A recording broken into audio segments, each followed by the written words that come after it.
नमस्कार। इस वीडियो में बात करेंगे स्टैंड अप इंडिया, भारत सरकार की एक बहुत ही लाभकारी योजना। आइए इस योजना के बारे में जानते हैं। बैंक ऋण की सुविधा के साथ विनिर्माण सेवाओं, व्यापार क्षेत्र आदि में ग्रीनफील्ड परियोजना उपक्रम स्थापित करने के लिए SC/ST और या महिला उद्यमियों के वित्त पोषण हेतु वित्त मंत्रालय की एक योजना। ग्रीनफील्ड उपक्रम स्थापित करने के लिए प्रति बैंक शाखा से न्यूनतम एक अनुसूचित जाति या अनुसूचित जनजाति ऋणकर्ता और न्यूनतम एक महिला ऋणकर्ता को 10 लाख से 1 करोड़ तक के बैंक ऋण प्रदान करने में सुगमता इस योजना का उद्देश्य है। यह उपक्रम विनिर्माण सेवाओं या व्यापारिक क्षेत्र में हो सकता है। गैर व्यक्तिगत उपक्रम के मामले में न्यूनतम 51% शेयरधारित एवं नियंत्रण भागीदारी SC/ST या महिला उद्यम की होनी चाहिए। इस योजना के फायदे: 10 लाख से लेकर 100 लाख तक के कंपोजिट ऋण, सावधि ऋण एवं कार्यशील पूंजी सहित के लिए सुगमता, ऋणकर्ता की सुविधा के लिए रुपए डेबिट कार्ड जारी किया जाएगा। प्रशिक्षण, कौशल विकास परामर्श, परियोजना रिपोर्ट तैयार करने, आवेदन भरने, वर्कशेड, उपयोगिता सहायता सेवाओं, सब्सिडी योजनाओं आदि में संलग्न एजेंसियों के नेटवर्क के माध्यम से SIDBI का वेब पोर्टल सहायता प्रदान करता है। आइए जानते हैं इसके लिए पात्रता, एलिजिबिलिटी क्राइटेरिया। आवेदक उद्यमी ही होने चाहिए। यदि आवेदक पुरुष है तो उसे SC/ST श्रेणी से होना चाहिए। आवेदक की न्यूनतम आयु 18 वर्ष होनी चाहिए। आवेदक किसी बैंक वित्तीय संस्थान के लिए भुगतान चूककर्ता नहीं होना चाहिए। आवेदन करने के लिए अपने निकटतम बैंक शाखा से संपर्क कर सकते हैं या लीड डिस्ट्रिक्ट मैनेजर के माध्यम से अपने जिले के LDM का पता एवं ईमेल भी देख सकते हैं, या पोर्टल के माध्यम से भी आप www.standupmitra.in पर भी आप आवेदन कर सकते हैं। प्रक्रिया: सबसे पहले स्टैंड अप इंडिया के आधिकारिक पोर्टल पर जाएं और उस पर रजिस्टर करना है। व्यवसाय के अवस्थान का पूर्ण विवरण भरें। SC/ST महिला के बीच श्रेणी को चुनें और यह क्या भागीदारी का 1% या इससे अधिक है। प्रस्तावित व्यवसाय की प्रकृति, ऋण राशि, व्यवसाय का अपेक्षित विवरण, परिसर का विवरण आदि चुनें। विगत व्यावसायिक अनुभव तथा कार्यावधि वाले फील्ड भरें। आवश्यक हैंड होल्डिंग की ज़रूरत चुनें। समस्त वांछित व्यक्तिगत विवरण भरें जिसमें उपक्रम का नाम एवं अंतर्निहित सम्मिलित हैं। अंत में प्रक्रिया पूरी करने के लिए रजिस्टर बटन चुनें। पंजीकरण पूरा कर लेने पर आप संबंधित संस्थान, वित्तीय संस्थान में स्टैंड अप इंडिया के अंतर्गत ऋण आवेदन प्रक्रिया शुरू करने के लिए पात्र होते हैं, जिसके पश्चात स्टैंड अप इंडिया की ऋण प्रक्रिया एवं आवश्यक औपचारिकताएं पूरी करने के लिए अधिकारी आपसे संपर्क करते हैं।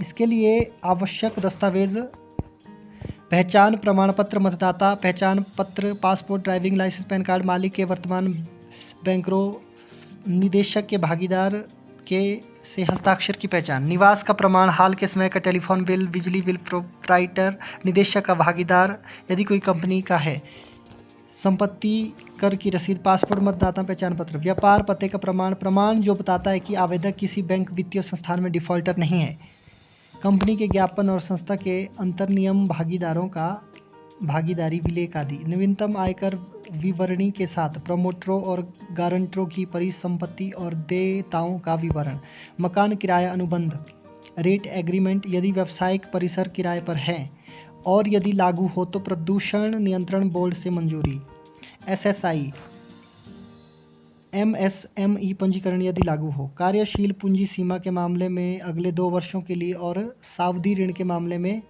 ऋण की अवधि के लिए अनुमानित तुलन पत्र, प्राथमिक और संपार्श्विक प्रतिभूतियों के रूप में दी जा रही सभी परिपत्तियों के पट्टा विलेख, हकदारी विलेख की छाया प्रति, वे दस्तावेज जिससे यह साबित हो कि आवेदक अनुसूचित जाति, अनुसूचित जनजाति वर्ग से संबंधित है जहां कहीं लागू हो, ROC से निगमन का प्रमाण पत्र साबित हो सके कि कंपनी में बहुमत हिस्सेदारी SC/ST महिला वर्ग से संबंधित व्यक्ति के हाथ में है या नहीं।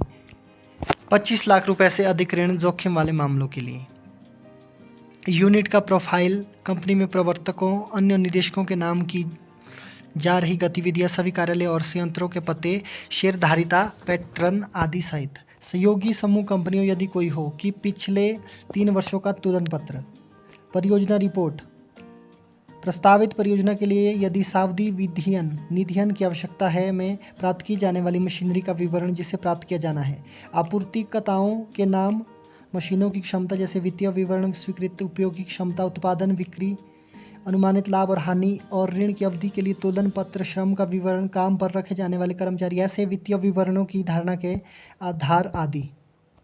विनिर्माण प्रक्रिया यदि लागू हो, कंपनी में अधिकारियों की प्रमुख प्रोफाइल, कोई टाई अप, उपयोग किए गए कच्चे माल और उनके आपूर्तिकर्ताओं के बारे में विवरण, खरीदारों के बारे में विवरण, प्रमुख प्रतिस्पर्धियों के बारे में विवरण और उनके प्रतिस्पर्धियों की तुलना में कंपनी की मजबूती और कमजोरियों के बारे में आदि।